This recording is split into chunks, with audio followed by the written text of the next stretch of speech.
Let me explain the properties of relations. Suppose if you have two relations, say R and S, then R union S and R intersection S both are, suppose if R is reflexive and S is also reflexive. Given two relations R and S, if R and S both are reflexive, then R union S and R intersection S both are reflexive. Similarly, if R and S, any two relations, are symmetric, both are symmetric, then R union S and R intersection S will be symmetric. Just you have to keep these points in your mind. Given a relation, two relations R and S, if both are reflexive, then we can say union and intersection is also reflexive. If both are symmetric, then their union and intersection is also symmetric. But remember, we can talk about only intersection. Suppose if R and S are antisymmetric, then R intersection S is antisymmetric. If R and S is antisymmetric, then R intersection S is antisymmetric. But we cannot say anything about union. Union need not be antisymmetric. Suppose if these two are antisymmetric, then their intersection will be antisymmetric. But union need not be antisymmetric. Similarly, if R and S are transitive, then we can talk about only their intersection. That is, R intersection S will be transitive, but we cannot sure about union of R and S. The glance point is that if both the relation is reflexive and symmetric, then their union and intersection will be reflexive and symmetric. But in case of antisymmetric and transitive, only intersection is antisymmetric and transitive, but we cannot sure about their union. Fine. Let me give you an example. Suppose if I have a relation, blindly let me take one of the relation 1, 1, 1, 2, 2, 3, 1, 3. Fine. And one more relation, yes, with the elements 2, 2, 2, 3, 3, 1, 2, 1. Fine. Now, let me draw the diagram of both the relations R and S. Draw the diagram. First, let me mark the vertices. Something like this. 1, 2, 3. I have a relation from 1 to 1, self loop. Again 1 to 2, 2 to 3, and 1 to 3. 1 to 3. Fine.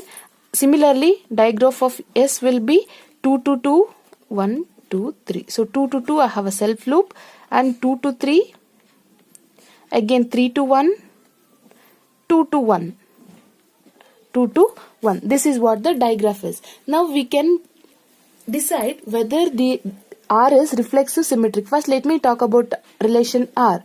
Is it reflexive? No, it is not reflexive. Why? Because there is no self loop for all the vertices, right? Is it symmetric? No, it is not symmetric. Why? Because we don't have any bidirected edges, right? So it is not symmetric. Fine. Similarly, is it antisymmetric?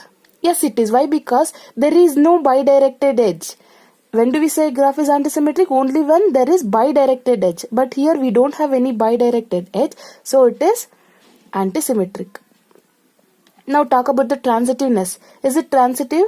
See, I have an edge from 1 to 2. 1 to 2. Again I have an edge from 2 to 3. Then there should exist an edge from 1 to 3. See here, 1 to 2, 2 to 3, again 1 to 3, an edge exists. Fine. Therefore, it is transitive. Fine. Now look at the second diagram. I have already told you, since we don't have any self loop, so it is not reflexive. Similarly, there is no bidirectional edge, so it is not symmetric. Now, talk about an antisymmetric. Is it antisymmetric? Yes, it is. Why? Because there is no bidirected edges. Right? If there is no bidirected edges, we can say it is antisymmetric. Now, talk about transitiveness. Is it transitive? Look at the diagram. I have 2 to 1. And again, which is the common edge? 1. So there exists, this pair does not exist. Check for the next pair. Do we have an edge from 2 to 3? Yes, we have. Again 3 to 1 I have. See, 2 to 3 edge is there. Again 3 to 1 edge is there. Then there should be an edge from 2 to 1. Right? There should be an edge from 2 to 1. 2 to 1. So there exists edge from 2 to 1. Therefore it is transitive. Transitive, I will tell you once again. See, 2 to 3 edge is there. Again the same vertex is continuous. 3 to 1 edge is there. Implies 2 to 1 should be there. See here, 2 to 1 edge is there. So it is transitive. Fine. Now what I am trying to do is, let me construct a relation R union S.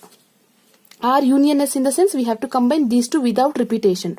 That will contain a element 1, 1, 1, 2, 2, 3, 1, 3, again 2, 2, 2, 3 is already written, so skip the element. Next 3, 1 is not there, so 3, 1, again 2, 1. So this is what the union is. Fine. Now for union, let me draw the digraph.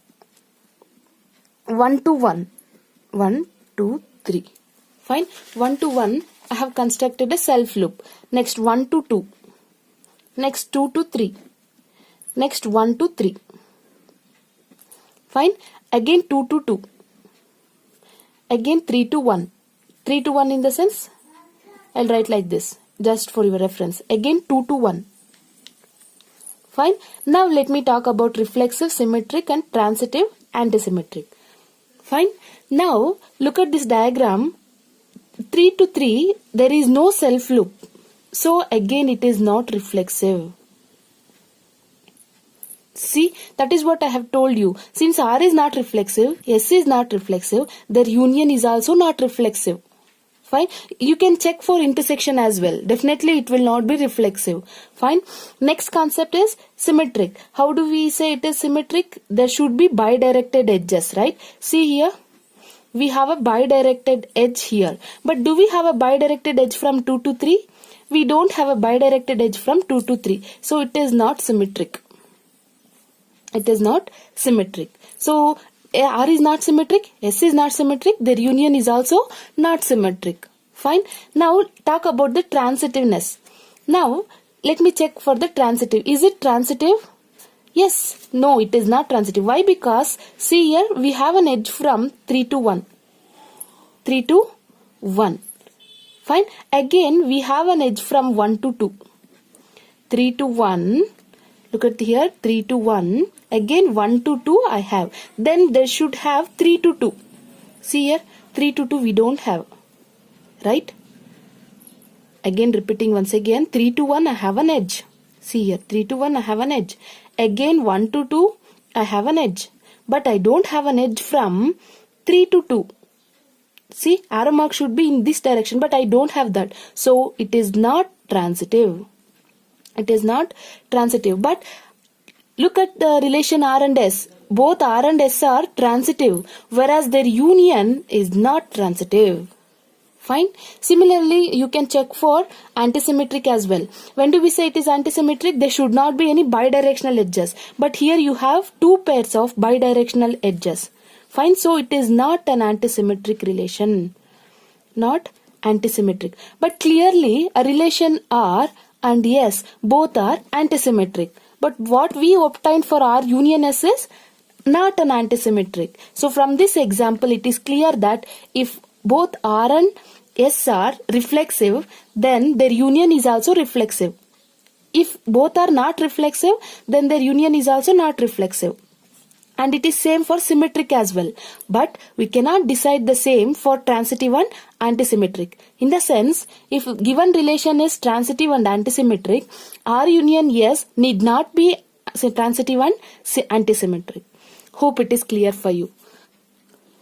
Till now, we have studied digraphs and matrices of a relation. Now, here you have a wording problem. You just go to the problem. In the set of positive integers, define a relation R between the elements A and B if and only if A divides B. The meaning of this is A divides B. Then find the nature of a relation. So you are familiar when a diagram is given, digraph is given, you can easily find the nature of a relation, right? And if the matrix of relation is given, then also we can find the nature of the relation. But here it is not the case. We have a relation R. That too, a relation is defined on a set of positive integer and relation is not given to us. It is a general relation. Fine. Now we have to decide whether the relation is reflexive, symmetric, transitive and antisymmetric. Let me see how we are going to decide. First let me check about reflexivity or reflexive. So when do we say a relation is reflexive? Only when, first you have to go through the problem and decide the relation. See here, a relation R is defined between two elements A and B only when A divides B. The meaning is, suppose if you have two elements in the ordered pair, something like A comma B, this ordered pair belongs to a relation R only when first element divides second element. I'll give you simple example. Suppose if I have an element, say 2 comma 4 in the relation R, it belongs to relation R only when 2 divides 4. Find clearly 2 divides 4 2 times. So this element belongs to R. Suppose if I have an ordered pair 4 comma 2. 4 comma 2. Clearly 4 cannot divide 2. Right? We can divide 4 by 2 in the sense 2 divides 4 completely. 2 2s are 4. But 4 cannot divide 2. So I can write 4 comma 2 does not belongs to relation R. Hope it is clear for you. Now let me check about reflexive. This is what the relation is given. Ordered pair belongs to R only when first element divides the second element. Now as per the definition of reflexivity, we have to take only single element. I'll give you a glance of the relation. Suppose if it is reflexive, then you have to take a single element. Then that element A comma A should belongs to R. Fine. When you are going to say relation is reflexive, suppose if you are going to take a single element in a set, then A comma A should be in R. Then for transitivity, next talk about the symmetric. So for symmetry, you are going to take two elements. Am I correct? A comma B. So in a set, if A comma B belongs to R, then B comma A should belongs to R. The key point is, for reflexive you have to take one element, for symmetric you have to take two elements. Similarly for transitive, suppose if A comma B belongs to R and B comma C belongs to R, then you are going to say A comma C should also belongs to R. In this case you are going to take three elements in a set, that is A, B, C. Fine. You just remember the key point. When you are going to talk about reflexive, we are taking only one single element for our reference. Similarly, when you are going to talk about symmetric, we are going to take two elements for our reference. Similarly, for transitivity, you are going to take three elements for our reference. Fine. Now, for reflexive, let me take any one of the element in a given set. Now, go through the problem. Identify the set given is positive integer. So, I have taken a single element in a set of positive integer. Now, when do we say relation is defined? Only when first element divides second element. Since I have taken only one element in a reflexive condition, so clearly I can write A divides A, the same element. Suppose if you are going to take, say, B, another element, say B in a set of positive integer, then clearly B divides B, right? Generalized form is, suppose if you are going to take any positive integer, say 4 in a set of positive integer, clearly 4 belongs to a set of positive integers, right? Clearly 4 divides 4 one times, no matter how many times it divides, so it clearly divides the element completely, that is 4 divides 4. So since A divides A, it belongs to a given relation, that is we can write A is related to A. Suppose if A does not divide A, then it cannot belongs to relation R. Since A divides A, I can write A is related to A. Therefore, R is reflexive. R is reflexive. Hope it is clear. Next one is symmetric. Symmetric. So for symmetric, I have already told you we have to take two elements. So randomly let me take two elements, say a comma b, and a set of positive integers. Fine. Now you have to just think logically. Suppose if a divides b, that is when we say element a and b belongs to R, right? Element a and b belongs to R only when first element divides second element. So I have taken two elements and I have already chosen that a divides b. If a divides b, that will be in R. Then as per symmetric definition, b should also divide a. Then only it will belongs to R, right? You just think about, when a divides b, is there any possibility that b divides a? Definitely it is not. Why? Because I'll give you simple example. Randomly take two elements, say 2 comma 4. Fine. Let me take the value of a as 2, b as 4. Clearly a divides b. Am I correct? In the sense 2 divides 4. 2 ones are 2 twos are. But b cannot divide a. In the sense 4 cannot divide 2. Am I correct? 4 cannot divide 2. The meaning is a divides b is already in the relation R. But b divides a cannot belongs to relation R. Why? Because b does not divide a. As I already given a counter example. See here 2 divides 4, but 4 cannot divide 2. So since AB in R but BA does not belongs to R, therefore it is not symmetric.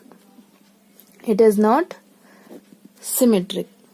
Now third one. Third one is antisymmetric. Antisymmetric. So as per the definition of antisymmetric, what it says, suppose general definition is, if AB belongs to R and BA belongs to R, then A should be equal to B. This is what the general definition is. Now as per the problem related, if A divides B and B divides A, implies what it is, A is equal to B. That is what A belongs to R, in the sense A should divide B. Similarly, BA belongs to R means B should divide A. If this is the case, we have to prove A is equal to B. Am I correct? Now, I'll give you a simple example. Yes, it is correct. In the sense, it is antisymmetric. How we can decide it is antisymmetric? See, I'll give you a simple example. Let me take a value of A, comma B. I'll take general value, say 4, comma 4. Right? How we are going to choose an element? Suppose when I said AB belongs to R, as per the problem, A should divide B, right? So you have to choose the values of A and B in such a way that A should divide B.